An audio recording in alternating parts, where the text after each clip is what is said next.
स्वागत बंधु माने वीडियो की इंपोर्टेंट वीडियो जो माने चाकरी करिसेंती से मानकर जानिबा पाई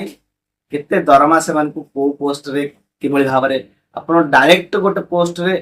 नियुक्ति पाउछंती एवं प्रमोशन पाई किसी गोटे पोस्ट को जाउछंती तांको मध्ये जो सैलरी रो तारतम्य रहिছে एक्चुअली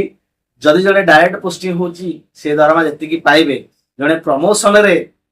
जाई कि सेति की दरमा पाइबे ना तांका ठारो अधिक पाइबे कि कम पाइबे एवं तांकर जो अन्य स्टाटस कौन रहिबो जो माने आपण जानछन जेहेतु एजुकेशन सेक्टर रे हमें कहूचे आईएएस ओएस कथा हमें कहिबा टिके किंतु एजुकेशन सेक्टर जेहेतु हमें रहुचे तेनु डीओ बीओ एबीओ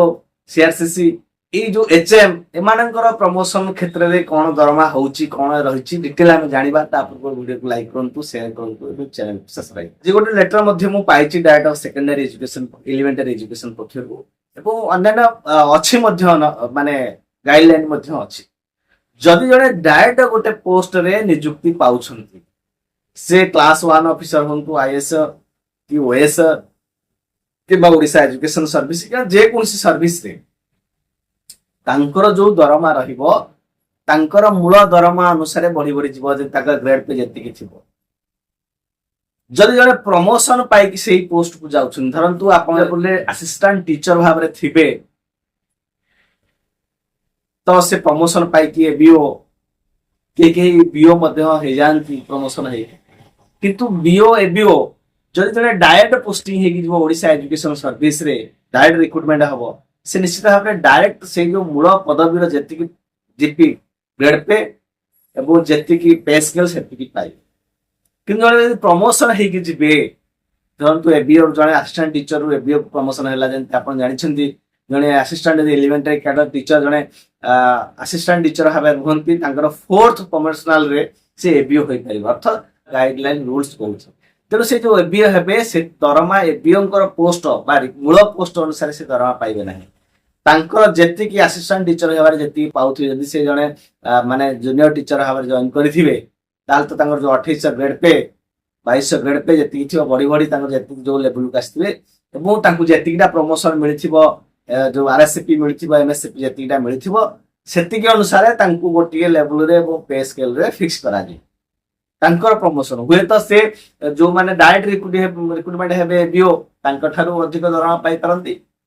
किंतु जदि से प्रमोशन हे कि तांको माने दरमा एते हे नथिबो प्रमोशन हे गले से मध्य कम पाई पारंती बेसिकली देखिया गले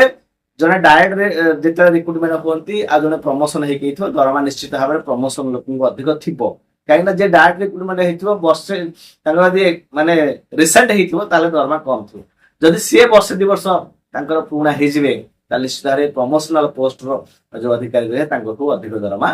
पाइबे ए भली आपरे आपण धरंतु देखंतु डीओ डिस्ट्रिक्ट एजुकेशन ऑफिसर मध्ये गोटे प्रमोशनल पोस्ट अधिकांश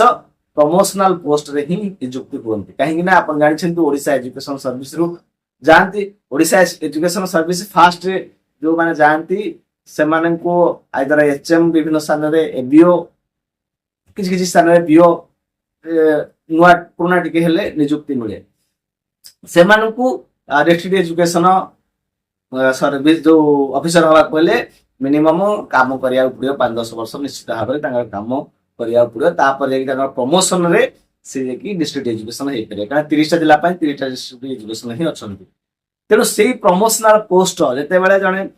ओएस अधिकारी हे कि प्रमोशनल पोस्ट को जाउछन 5-10 वर्ष जो रही प्रमोशन निश्चित भाव में तांगर एमएससीपी लागि जाइथियो आरएससीपी लागि जाइथियो तांगर निश्चित भाव में अधिक यदि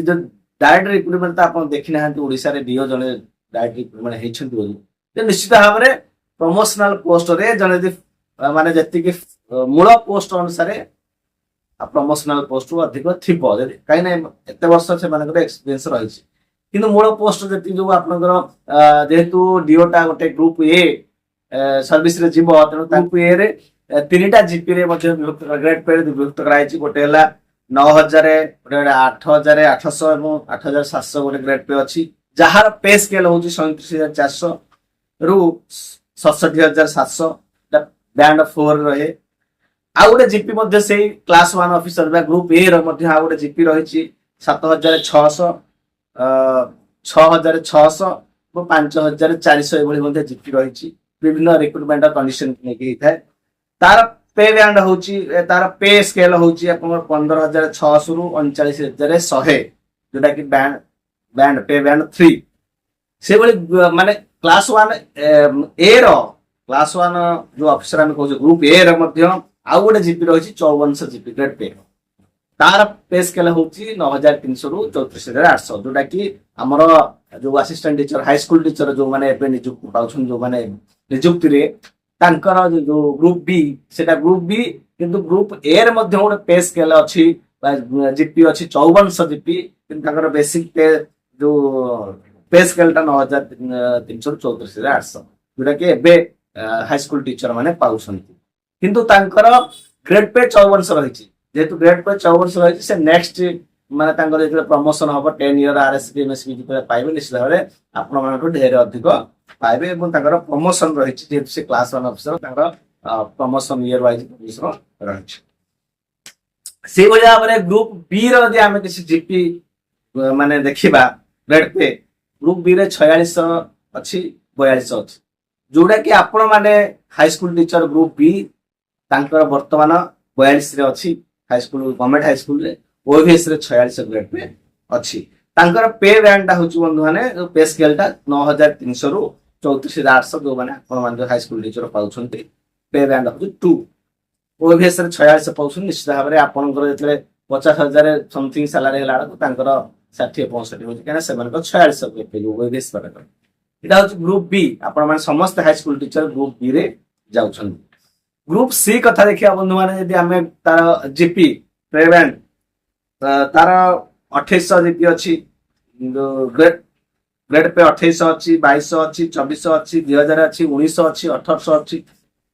एई कैटेगरी जोटा तांगर पे स्केल रहिछि 5200 रु 20,200 जोटा कि आपण असिस्टेंट जूनियर टीचर जो माने नियुक्ति हेबे रेगुलर हला पर तांकर एई पे स्केल टा लागू हबो एवं जीपी तांगर लागू हबो जो माने रेगुलर हेबे जो माने एलिमेंटरी सेक्शन टीचर को हम देखिबा तांकर होछि ए जीपी ग्रुप सी रे तांकर एलिमेंटरी टीचर माने ग्रुप सी रे जाउछथि तांकर ए भलिया कैटेगरी जदि ग्रुप डी की देखिबा हमें जो माने नॉन टीचिंग स्टाफ को पियन अन्य जो हेल्पर होंतु नाइट स्टाफ माने नाइट वाचर होंतु अरे जो स्टाफ स्वीपर होंतु तांकर जीपी रहिछि 1600 रु 1500 गोटे जीपी रहिछि तांकर पे जो पे स्केल ता रहिछि 4860 रु 14,680 टंका आ गोटे अछि 4,750 रु 14,880 टंका जेटा फास्ट स्केल ए भली भाबरे ग्रुप डी रो मध्ये किछि रहिछि माने आपनकर पे बैंड रहिछि जोटा कि पे किंतु आमे जो मूल कथाडा जे आलोचना करूछे अर्थात जने डायरेक्ट रिक्रूटमेंट जेते बेले हबो ओने निर्दिष्ट पदवी रे आपनकर देखंतु जो असिस्टेंट टीचर कथा मु कहूछि जे हाई स्कूल रे डायरेक्ट तांकर पे स्केल हला 1,300 रु 34,800 एटा होय तांकर मूल पे स्केल किंतु सेते एमएससी आरसी पाइ जिवे गोटे तांकर जो 42 ग्रेड पे जॉइन करथे 4600 हे जिवो तेनु एटा होय प्रमोशन यदि जड़े हाई स्कूल टीचर यदि बीओ को प्रमोशन है कि जानतु कि बीओ को प्रमोशन है कि जानतु तेणु बीओ रो से जो जो मूल पोस्ट जेते डायरेक्ट रिक्रूटमेंट जन यदि जने बीओ है कि जिवे यदि ओएस अधिकारी जने ओएस अधिकारी डायरेक्ट बीओ होउछंती तांकर पे स्केल बंधु माने क्लास 1 कथा मु कहली जुडा तांकर रहिछि तांकर बंधु माने अधिक रहिछि ग्रेड पे जोडा आपन को क्लास 1 रो ग्रेड पे जहा तांको मिलिबो तेणु जोड़े प्रमोशन हेकि जाउछंती बीओ बीओ हबाकू अवश्य तांकर गोटे जोड़े लागि आइ आरसीपी दरमा हुए तो प्रथमे जो माने जॉब करथिबे डायरेक्ट एबीओ जो दिन जॉइन करथिबे प्रेजेंट तांका सैलरी जहा जने प्रमोशन हे जाइथो तांका सैलरी अधिक रही काहे ना ये 10 वर्ष 12 वर्ष खटलेनी से किंतु डायरेक्ट से दिन जॉइन करछन किंतु जेते बेले से जो डायरेक्ट बीओ जेते बेले तांकर वर्ष 2 वर्ष 3 वर्ष हे जिवो ताकर 10 वर्ष जेते हे जिवो से घांघां दरमा तांकर अधिक हे जिवो ए प्रमोशनल पोस्ट जो माने पाइथि तेनु प्रमोशनल पोस्ट रे आपण मानकू से पोस्ट रो अन्य सुविधा अलाउंसेस ट्रैवल अलाउंसेस डी इत्यादि मिली पारे कि ऑफिसेस अदर माने एक्सपेंडिचर मिली पारे किंतु से पोस्ट डायरेक्ट सैलरी यदि प्रमोशन है कि जिवे ताले पाइबे नाही निजे जहा जो स्केल अनुसार जो प्रमोशन अनुसार तो बढ़ी दियो देखो एचएम क्षेत्र में एचएम टा को एक्सप्लेन कर दो ବନ୍ଧୁମାନେ ଏଚଏମ୍ ମଧ୍ୟ ଗୋଟେ ପ୍ରମୋସନାଲ ପୋଷ୍ଟ, ଡାଇରେକ୍ଟ ପୋଷ୍ଟ ମଧ୍ୟ ହଉଛନ୍ତି ଯୋଉମାନେ ଓଡିଶା ଏଜୁକେସନ ସର୍ଭିସ ଆସୁଛନ୍ତି ଡାଇରେକ୍ଟ ଏଚଏମ୍ ହଉଛନ୍ତି। ଆଉ ଅଧିକାଂଶ ଦେଖିବାକୁ ଗଲେ ପ୍ରମୋସନ ପୋଷ୍ଟରେ ଏଚଏମ୍ ମାନଙ୍କୁ ଦିଆଯାଉଛି। ଯୋଉମାନେ ଡାଇରେକ୍ଟ ଓଡିଶା ଏଜୁକେସନ ସର୍ଭିସରେ ଆସୁଛନ୍ତି ଏଚଏମ୍ ହଉଛନ୍ତି ତାଙ୍କର 4600 ଗ୍ରେଡ୍ ପେ ହଉଛି ଏବଂ ସେମାନେ 34,000 ଯୋଉ ତାଙ୍କର ଯେତିକି ଓଡିଶା ଏଜୁକେସନ ସର୍ଭିସର ରୁଲ ଅନୁସାରେ ସେମାନେ ପାଇବେ 34,800 ରୁ 9,300 ରୁ 34,800 ତାଙ୍କର 4600 ଗ୍ରେଡ୍ ପେ ସେମାନେ ପାଇବେ। କିନ୍ତୁ ଯୋଉ ପ୍ରମୋସନ ହେଇକି ଯୋଉ ହେଡମାଷ୍ଟର ଯିଏ ହଉଛନ୍ତି ସିଏ 10 ବର୍ଷ 12 ବର୍ଷ ପରେ ଯୋଉ ବି ଚାକିରିର 20 ବର୍ଷ ପରେ 30 ବର୍ଷ ପରେ ହେଇଥିବେ ଚାକିରିର ସେମାନଙ୍କର ଯୋଉ ରହିବ ଗ୍ରେଡ୍ ପେ ଅଧିକ ହେଇକି ଥିବ, କାହିଁକି ନା ସେମାନେ ଏତେ ବର୍ଷ ଏକ୍ସପିରିଏନ୍ସ ହେଇକି ରହିଲେଣି। ତେଣୁ ଡାଇରେକ୍ଟ ଯିଏ ଏଚଏମ୍ ହବ ଏବଂ ଯିଏ ପ୍ରମୋସନ ଏଚଏମ୍ ହେଇ ସାଲାରୀ ଅଧିକ ଥିବ।